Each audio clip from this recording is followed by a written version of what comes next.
Russian President Vladimir Putin thought he had it all figured out in February 2022. He'd send his forces to invade Ukraine in a supposed special military operation that was meant to be over in less than a week. Ukraine would crumble. Europe would do nothing about it. In 5 days, Putin would have a new territory he could use as the launching pad for his expansionist ideals. Of course, that didn't happen. It's now more than 3 years into the war that Putin's ill-fated invasion caused, and Russia's leader still doesn't own Ukraine. And it gets worse for Vladimir. Finland's president has just publicly humiliated Putin by calling him out over his strategic failures in Ukraine and Europe. On May 28, CNN released an interview with Finnish President Alexander Stubb, who spoke to the outlet's Erin Burnett about several issues relating to the Ukraine war.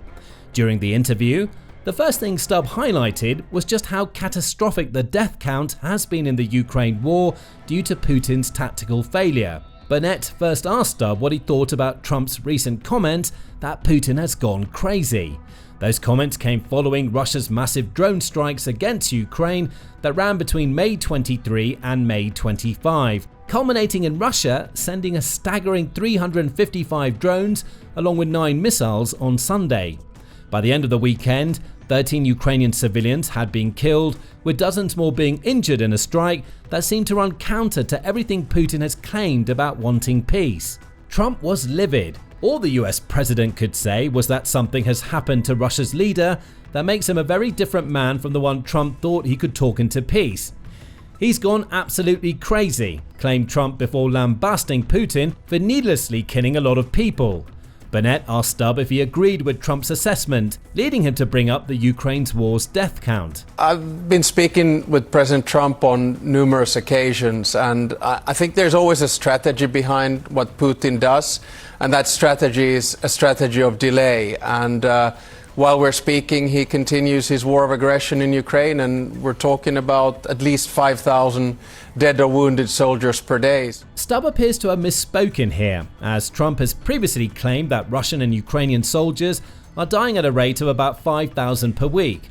Still, his point about how Putin's meat grinder strategy has led to a grueling war of attrition that's caused far more death than it needed to still stands. Just look at some of the figures Ukraine is sharing with the world right now to see that.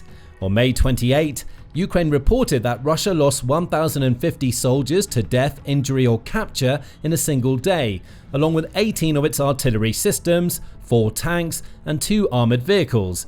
A day later, Russia lost the same number of soldiers to Ukraine's forces, along with 31 artillery systems, over 80 drones and an armoured vehicle. The point here is that Putin's strategy, at least the outside world, certainly looks as crazy as Trump claims it to be. It seems like Putin's strategic incompetence is such that his only idea for pushing Russia's manpower advantage is to keep on sending soldiers to batter Ukraine's defences in human waves, resulting in massive casualties. And it's only getting worse for Putin. With each passing day, Russia draws closer to having lost 1 million of its soldiers to an invasion that was only supposed to last for 5 days. According to Ukraine's Ministry of Finance, 986,080 Russian troops have been killed, injured or captured since the war started. If Russia continues at its current rate of losing about 1,000 per day, that leaves about 2 weeks before that casualty rate hits 1 million in just over 3 years. If that's defined as crazy, then so be it. What he appears to mean here is that he agrees with Trump. Putin has lost his mind to the point where he doesn't see the long-term damage he's doing to his own country because he's blinded by his need to capture Ukraine. The implication is that Putin should have taken a step back and reassessed what he was doing after his initial invasion failed. Russia's leader didn't do that. Instead, he doubled down, created a meat grinder, and still seems to have no ideas beyond sending more of his troops to die for an ambition that he's failing to realize. Even worse for Putin is that his approach appears to be bringing Trump closer to America's European allies. Stubb confirmed this when asked about how often he speaks to Trump. Burnett notes that Stubb even recently played golf with the US president, which seemed to create the perfect opportunity for Stubb to discuss Ukraine.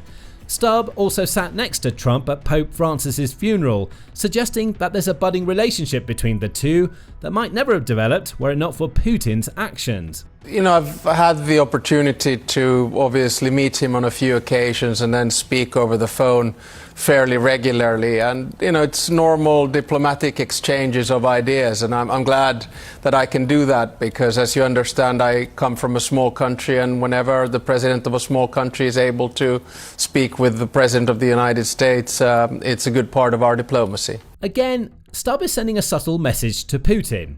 He's telling Russia's leader that his actions have only served to deepen Finland's relationship with the US and its other allies. Therein lies another strategic mistake made by Putin. The Russian president views Finland as a potential threat. Yet, he doesn't seem to realise that every action he takes only pushes Finland deeper into the arms of NATO and the other allies against which Putin rails so often. Why does Putin see Finland as such a major threat? It all comes down to the border. At a little over 830 miles, Finland's border with Russia is the largest that any European country shares with a nation that has fast become an enemy to most of the continent. Even worse for Putin, it now shares that border with a nation that became a member of NATO in 2023. For now, the border with Finland is quickly emerging as a major issue for Russia's president. So major, in fact, that he's engaging in a massive military build-up on Russia's side of the border. As the head of strategy for Finland's military, Major General Sami Niemi points out, Russia is doing a lot right now. They're changing structures, and we're seeing moderate preparations when it comes to building infrastructure close to our borders, meaning that they will, once the war in Ukraine hopefully ends, start to bring back the forces that have been fighting in Ukraine, especially land forces, Niemi told The Guardian on May 21. In other words, Finland knows that Russia's border build-up is happening for a reason. They're doing it in phases, Niemi adds. I would say it's still moderate numbers, it's not big construction, but in certain places building new infrastructure and preparing, bringing new equipment in. You also have to evaluate whether they're preparing to send more troops to Ukraine or preparing to build up their forces close to our border. But I guess they're doing both. Though Niemi was quick to add that Russia doesn't present an immediate military threat to Finland or NATO, that doesn't mean that the border problem is flying under the radar. His words came in an article reporting that Finland has just finished construction on the first 22 miles of a new border fence that will stretch across 124 miles of the border Finland shares with Russia. That fence is under construction thanks to what Finland calls a hybrid warfare operation that's seen Russia attempt to direct hundreds of unregistered migrants into Finland. Packed with cameras and sensors, the fences can detect the differences between people and animals crossing. If Finland ends up at war with Russia, that fence is also strategically placed to act as a barrier and serve as an early warning system. Burnett asked Stubb about these border issues, leading to Finland's president suggesting that they're yet another example of Putin's strategic failures. I mean, we Finns are cool, calm and collected, and sometimes when you see things in the international media it's perhaps a little bit twisted. We have the border under full control. Russia has always had military bases along our border, and there's a normal build-up. You have to remember that 4 brigades were moved from the Leningrad military district when the war began in Ukraine, and our expectation is that there will be a build-up after the war is over, and that build-up will continue. Stubb also reveals precisely why Putin is trying to amass forces that are so close to Finland. Finland has one of Europe's largest militaries. That makes the country a threat to Putin and his expansionist ideas. At first glance, this seems like a strange claim for Finland's president to make. As Global Firepower points out, Finland's active military is relatively small. The resource, which ranks 145 of the world's military nations via Power Index that includes over 60 ranking factors, says that Finland lands at 48 out of 145. On the active military front, it has a force of just 24,000 people, along with 53,800 serving in paramilitary groups. But those numbers don't tell the full story. Stubb's claim that Finland has one of the largest armies in Europe is backed by the fact that military service is mandatory for all Finnish men.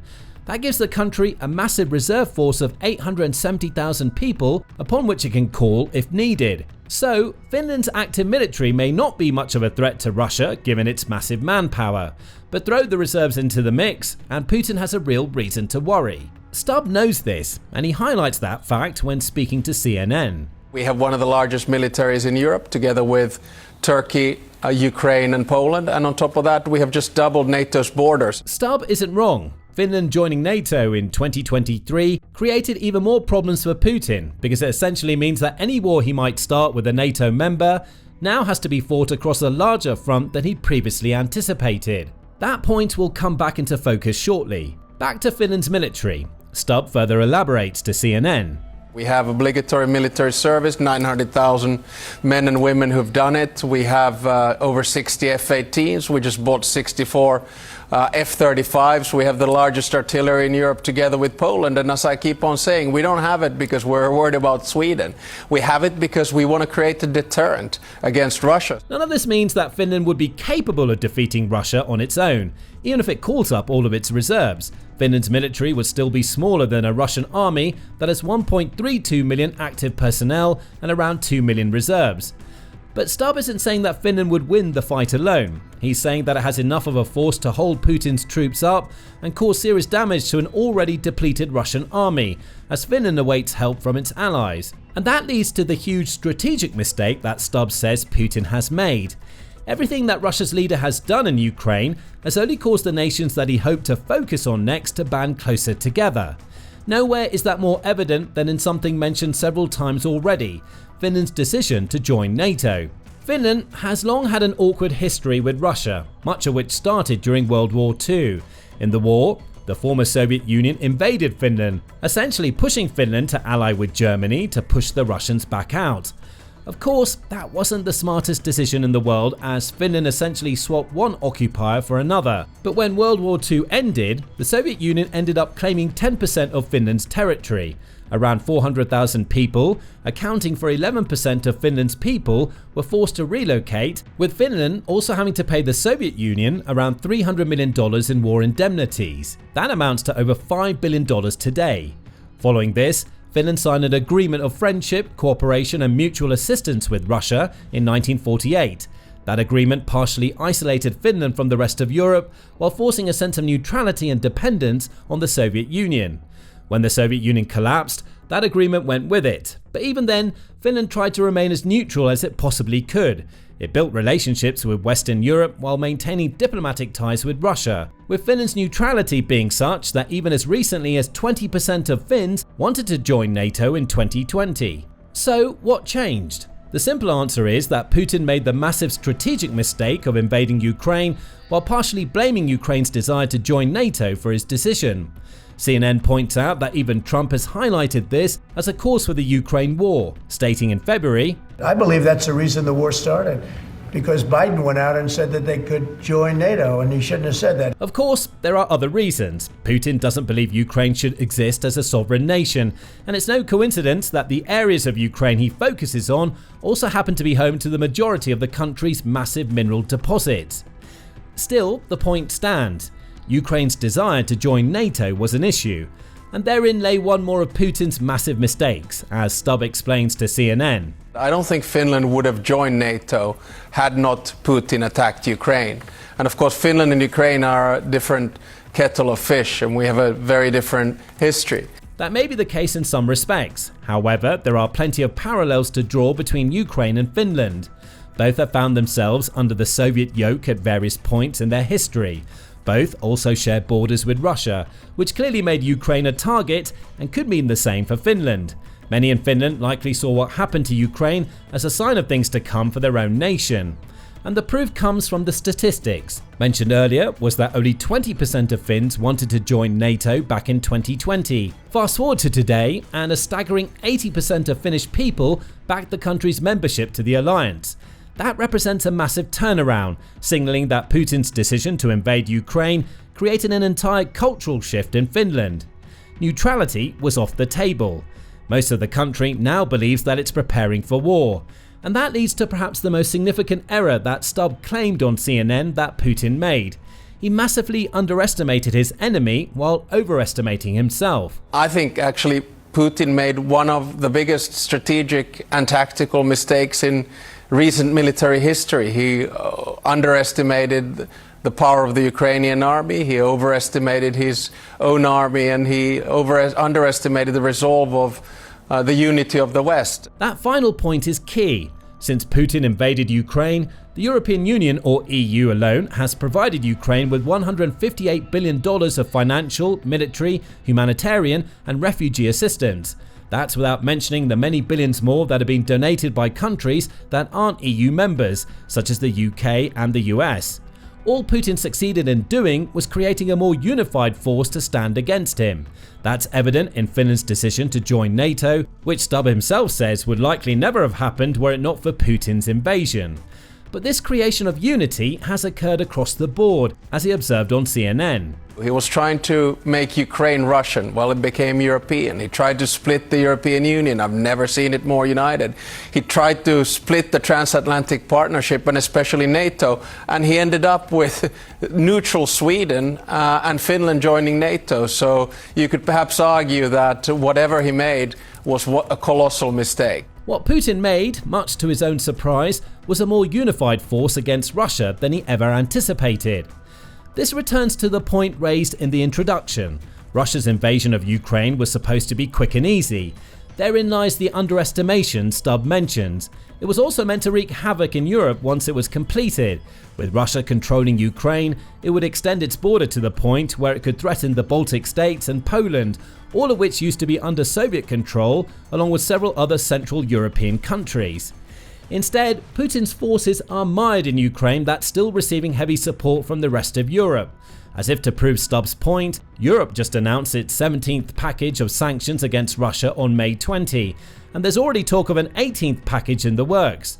Europe is also waking up to the threat Putin presents and is more willing than ever to cross the supposed red lines many feared would only escalate the Ukraine war. For instance, May 27 saw Germany announce that it, along with the UK, the US and France, had lifted all restrictions on how Ukraine could use the long-range missiles those four countries provide against Russia. Putin had hoped to create a new tide in Europe with his Ukraine invasion, a new Soviet Union of sorts that would restore Russia's prominence and by extension elevate Putin himself to glory. But as Stubb points out, all Putin has managed to do is create a unified Europe while proving that Russia's military isn't as strong as most believed it to be before 2022. Now, if Putin still has designs on Europe, he has to deal with a stronger NATO and a unified continent that sees him for what he really is, a threat to be contained and failing that, eradicated. But what do you think about the series of blunders that culminated in Putin making the largest strategic mistake in recent military history? Is Stubb correct in his claims? Or is everything happening according to Putin's plan since his initial Ukraine invasion failed? Let us know your thoughts in the comments, and remember to subscribe to The Military Show for more videos covering the latest developments in the Ukraine war, the Middle East, and other major conflicts around the world.